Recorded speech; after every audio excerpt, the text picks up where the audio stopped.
সম্পাদক নুরুল কবির এক সাক্ষাৎকারে সেদিনের ঘটনাকে সরাসরি গণহত্যা বলে অভিহিত করেন।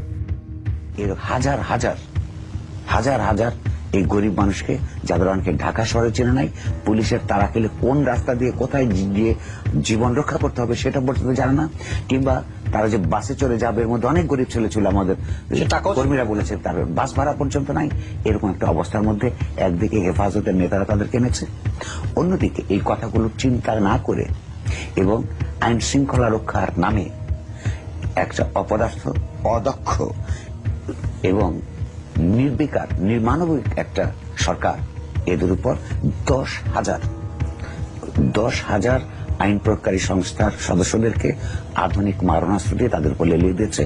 মধ্যরাতে বর্বরভাবে তাদেরকে গুলি করেছে, তাদেরকে পিটিয়েছে।